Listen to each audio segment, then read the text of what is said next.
particular order. Well, actually, one guy who's been out on motorcycles all day, which is why he's still got his leathers on, is currently third in the British Superbike Championship, and looking forward to next weekend at Knockhill, riding for JG Speedfit Kawasaki. This is Mr. James Ellison, ladies and gentlemen. And we've also... let's have them one at a time, that makes more sense. James, third in the championship, wonderful year. What we mainly want you to do is not do yourself any damage, stay fit and well, and have a good weekend at Knockhill next weekend and see what comes up from there.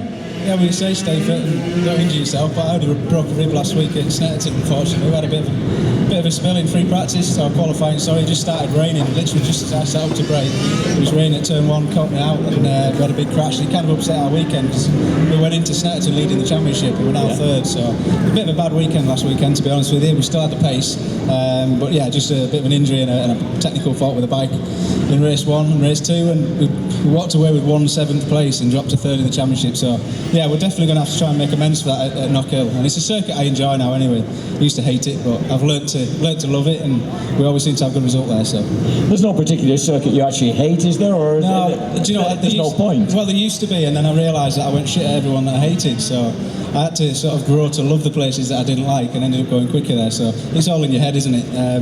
I've had to learn to love every circuit. Like you just said then, I do love riding motorcycles, and sometimes some of the circuits are just a little bit more difficult, not as flowing is what I'm trying to say, because obviously when you're riding a bike you want to enjoy it, and some circuits are quite tricky, you don't really enjoy riding them, it doesn't flow that well, so you tend to not like them, and then what happens then is you don't go well at them. So I've had to learn to sort of love every circuit now, so yeah, definitely looking forward to Knockhill.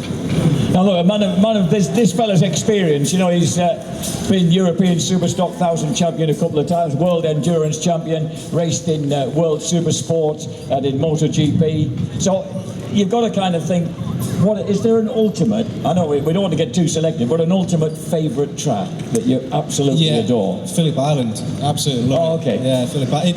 In England I'd probably say Alton Park or Donington, and they're just, you know, they're quite undulating tracks. You really get that feeling of sort of riding a roller coaster, as it were. Yeah. You're in control of it. So yeah, Phillip Island's probably my favourite track in the world. And then another thing I had to ask you, it's a slightly personal question, but you can see how fit and lean this man is. And I was just checking out a photograph of him in about 2001, also in Kawasaki leathers, when Harold Eckel signed him up to race World Supersport on a factory Kawasaki 600. And do you know what? He was quite chubby. You look quite a tub then, compared to how lean and fit you are now. It's puppy fat, that's what I call it. We all go through it, don't we? I'm 34 now, so yeah, I'm getting on a bit, but no, back then, yeah, I was carrying a bit more weight actually. Back when I was 21 years old, I'm actually heavier than I am now. So, but it's with everything, you know, you strive to do better every year, and with that, it's improvements on the bike, it's improvements in yourself as well, fitness, diet, everything. So you're always looking for that little bit extra, and you kind of just find yourself being, you know, fairly physically fit, but it's just through wanting to be faster on a motorbike and trying to find out what's going to make you quicker and what's going to make you last longer in a race, and still be able to do the same lap time on lap 20 as you can on lap 1. Yeah. So it's just part of the job now. You can't really get away with it, but luckily I enjoy training anyway, and personal training is something I want to eventually get into when I do retire. I think I've got a few years left in me yet, but... Oh, we hope you've got a lot of years left in you. But I was going to say, you seem to enjoy that challenge, of the whole associated challenge that goes with riding a motorcycle fast. Yeah, I think everybody does. I mean, the part of the training we do is motocross, trials riding, mountain biking, rock climbing. Anybody who's into sports, who wouldn't enjoy that, you know? So we are lucky to be able to do what we do, but it does involve a lot of hard work. Well, listen, mate, we wish you all the best with that hard work, and with Knockhill next weekend. Stick it to him on the JG Speedfit Kawasaki. Well, I'll try my best, as long as Stuart don't knock me off again like he did last year. We'll have a word with him about that. Yeah, ladies and gentlemen, James Ellison, we'll catch him on the mini moto track in about 20 minutes' time, after he's had a bit of practice.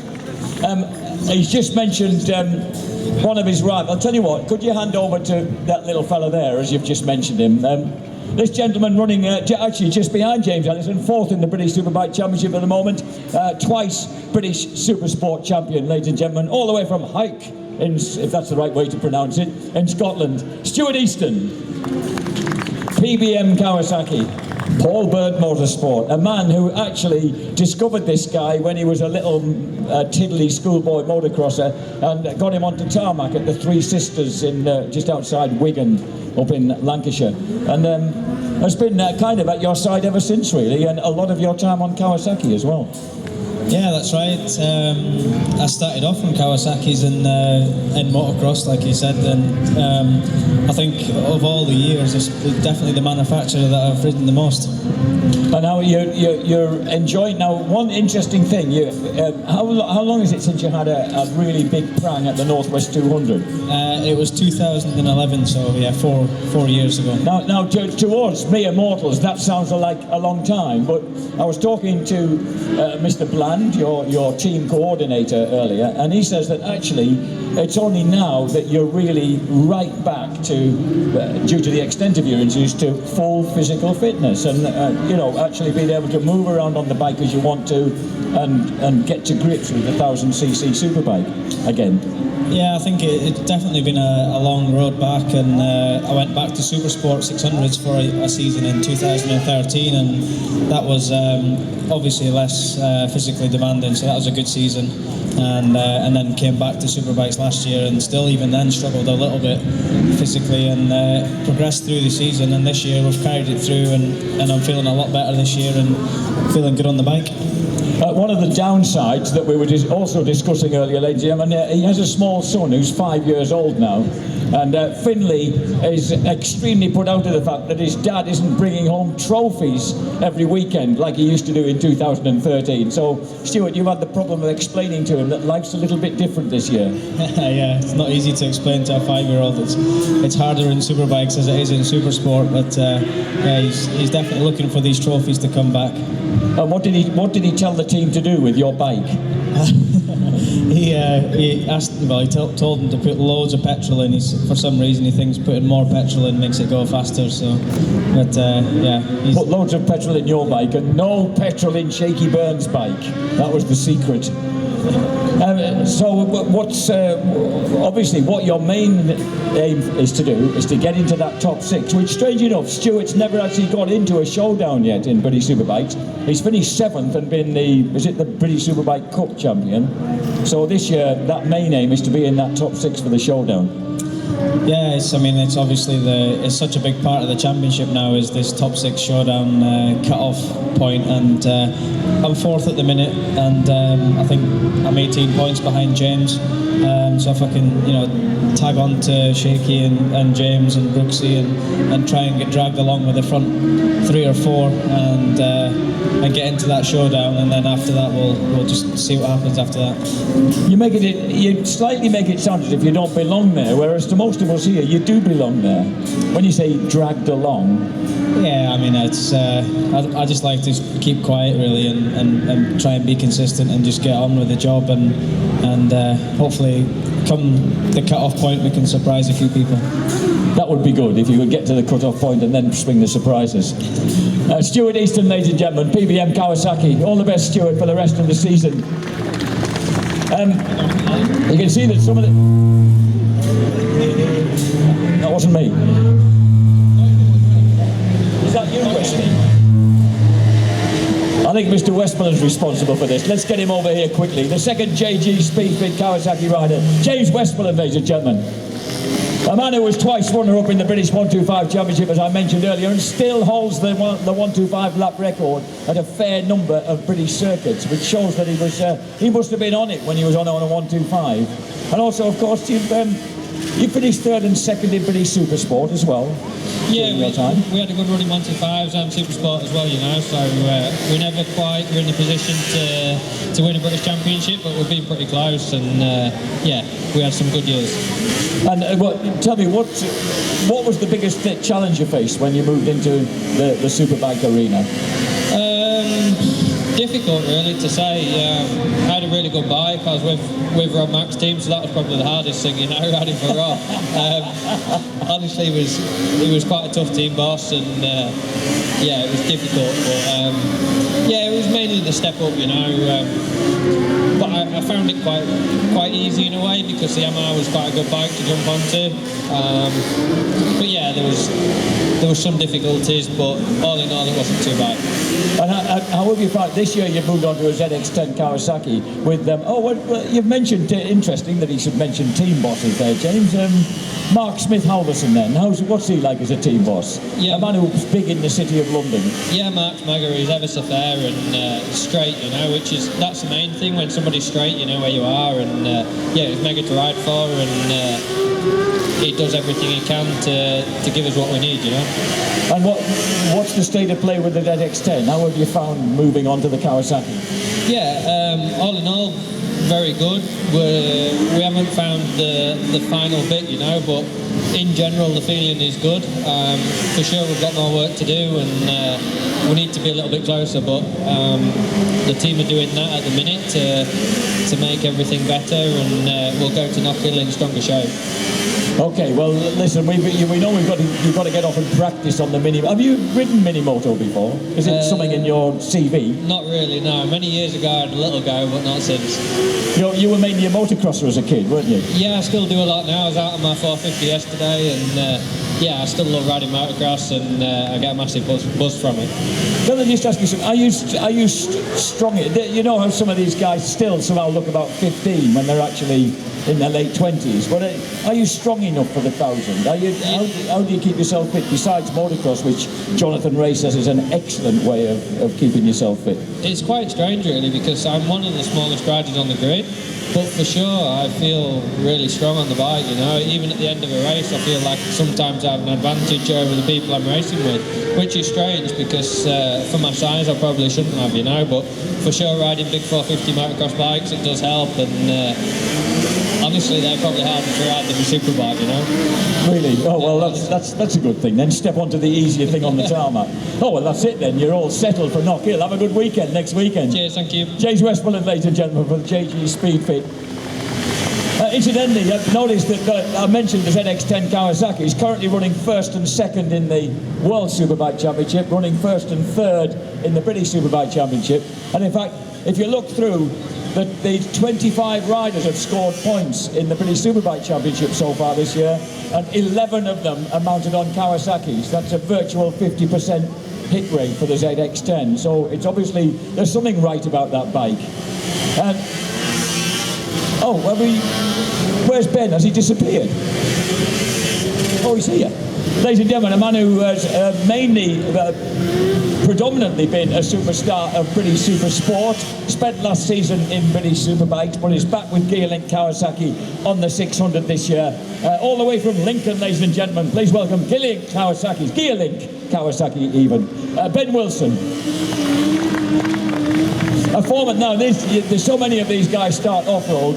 This guy, of course, coming from Lincolnshire, his speciality was sand racing, because Mablethorpe is a great centre of the sand racing fraternity, and I reckon that's where you learn to ride a bike and get it into such superb and ridiculous shapes as you do, Ben, because you started out on sand, presumably.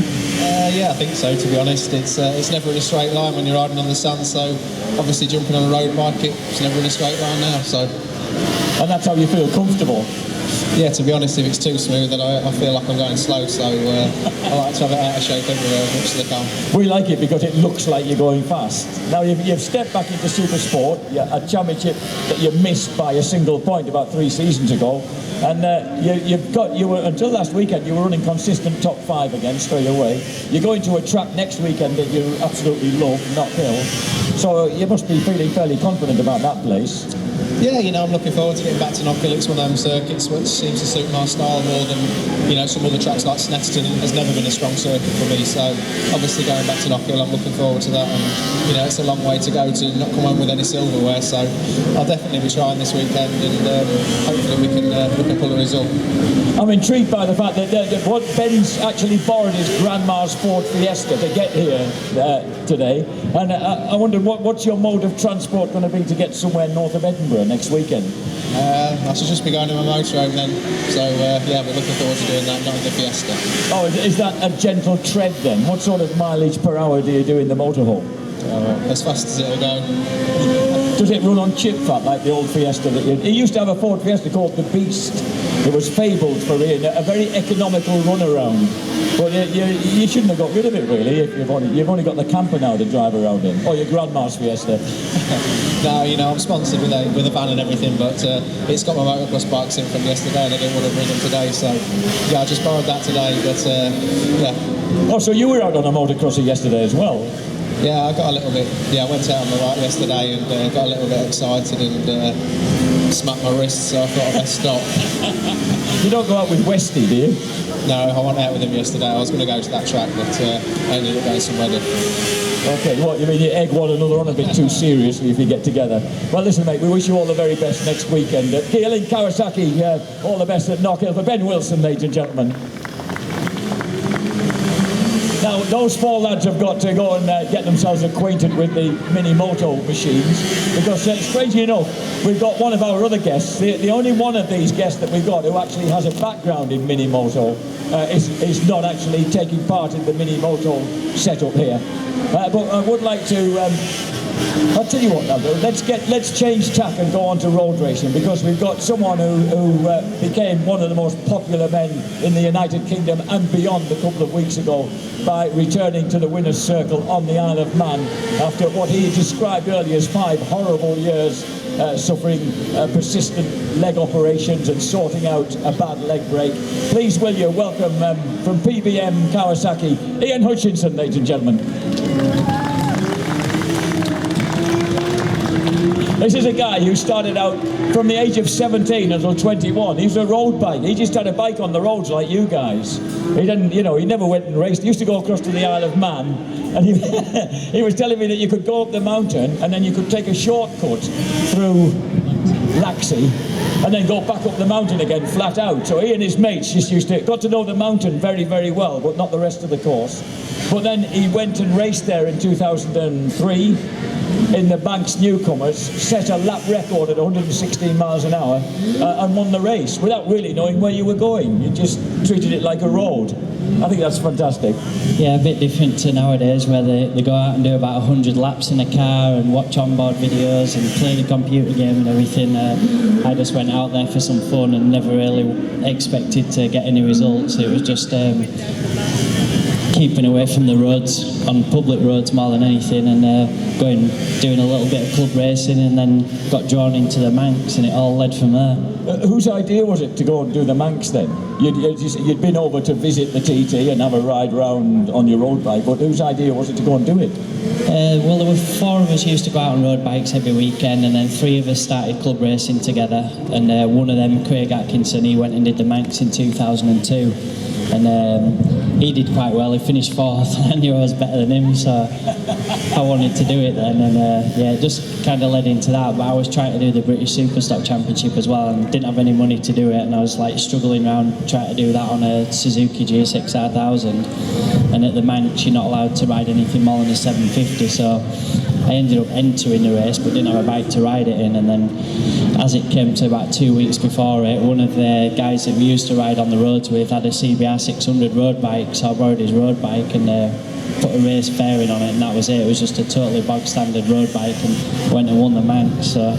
And lapped at 116. Yeah, it was good fun. Just good to not just go out there for fun and not really think about racing, just enjoy it, and actually end up winning it. It was quite amazing. I bet it was. And you know what you've just said about the fact that Craig went out there and finished 4th, and you thought, I'm better than that. You've never lacked confidence in yourself, have you? It's been dented a bit these past 5 years, but it's well and truly back now.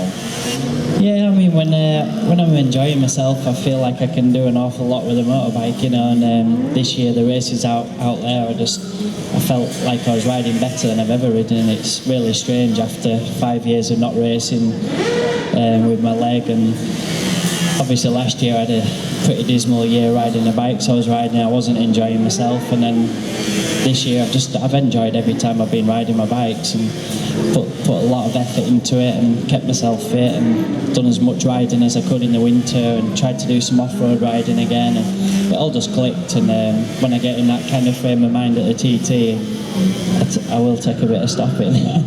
We've already seen that. Now, can we, for we people who we know that this guy's been through a lot recovering from injury, but what I'd like to know is what controls do you have on a bike now? That because there are certain things that you can't do with that left ankle and that left foot. So how do the controls work on your race bike and your road bike? Well, I can't lift my foot at all to change gear, so I could put it into gear, but I can't lift it up to go anywhere from there. So we've got a linkage system that goes through the centre of the swinging arm pivot bolt, and has a linkage on the left-hand side going through the swing arm, then a linkage on the right-hand side with a gear shift on the right-hand side, and then the back brake is on a thumb paddle on the handlebar. So was it quite easy to get your right foot used to actually operating a gear change rather than a brake pedal? Not really. I mean, it wasn't. I never used to forget or go for the other side because my left leg's always been injured and didn't work, and I've always obviously had the kind of senses going to my brain that it doesn't work anyway. So I never used to get mixed up, but it's just difficult to be as sharp as you are with how sharp you have to be to change gear racing and downshifting. And I got quite a few false neutrals when I first started doing it, and I've got the gear lever set quite low. It scrapes on the ground quite a lot, but it's just to make sure that I pull it back properly on downshifts and it doesn't jump out, because obviously if it jumps out I'd be going through a wall. So that's the worst bit. That was always on my mind, not to make a mistake and not to false neutral. And obviously when you're thinking that much about gear changes, you're not really thinking about what you're doing racing. So that was the biggest hurdle to get over with it, but now it works quite nice. And the guys at PBM have always, every time I turn up, it's got a newer version of gear lever on it and a nicer linkage, and it worked beautiful at a TT this year. It certainly did. 3 TT wins. Now look, another thing that we were talking about earlier was that it doesn't, to me, I've got to say, it didn't sound very much, say, lapping at 127 miles an hour as this guy did when he was cruising to victory in the senior TT in 2010, and then lapping consistently at 131 up against Anstey a couple of weeks ago. But then Ian explained to me the gap in time, the difference in time, and how much harder it is to be putting those back-to-back laps in at 130 plus. It's a massive difference. And then just explain like the difference in time and what it means in terms of effort around the track. Well, the pace in 2010 was 131.5 standing start lap and 131.5 slowing down for the pits, and then still 131s, 130 mile an hour laps the next 2 laps. And then I was leading and lucky that most of my opposition broke down behind me, so my lead was getting bigger and bigger as people dropped out, and I ended up with about a 47-second lead on the last lap, and I was able to just go around quite steadily and not have to race at all. And that's why the last lap was... That's 127. Yeah, it sounds quick. 127, so it was nice to be able to take it all in and not have to push, whereas the Superbike race at the beginning of the week this time was 131s every single lap for 6 laps, and it's about 40 seconds slower to do 127 compared to 131, so obviously you can imagine how much easier it is to do your last lap at 127 than it is to keep trying to do it at 131. And what's the difference in what you're having to do with the motorcycle, even around the Isle of Man? Because we've been under this false impression for a few years that you don't actually have to push it that hard in the Isle of Man, but it's beginning to look a bit different now. Yeah, I mean, we warped a lot of discs on the Superbike this year, which is ridiculous for racing at the TT, and you're braking like you brake on a short circuit now, and it's hard to find any more time. You're really pinching little bits everywhere and getting on the throttle on full lean, and you've got to ride them really hard. Obviously, I've been riding in the British Superbike Championship this year, and I've been kind of keeping myself out of trouble and not racing at the front, but I've been lapping within a second of Shaky and Stuart at a lot of the tracks, and I'm riding pretty much the same around the TT as I have been as what I'm riding around BSB at that pace. So You know, I think it's always felt fast, and obviously you're always trying hard because you won't be winning if you're not. But this year, I just think it's definitely taken a big step forward to try and win, especially on superbikes. I think the gap's closed a lot between the top 10, and a lot of people can get a superbike handling now. There used to be massive handling problems, and maybe one team or one bike could come out at the end of practice week handling really well, so it gives you a massive advantage. But now pretty much everyone's bikes are somewhere near, and a lot of people can, you know, get them round quite fast now, so you need to find that extra little bit in yourself. There was recently there was some really intriguing words written by a star of the MotoGP paddock, actually, who said that the reason he could never foresee himself racing on the island was the fact that you can't see through turns. He said we need to be able to see where we're going to, but you guys, you don't seem to have any issue with that. Is that because you know the track very well, or because you read it in a different way? Yeah, you obviously, track knowledge is everything around there, and when people say, you know, how do you remember all the corners?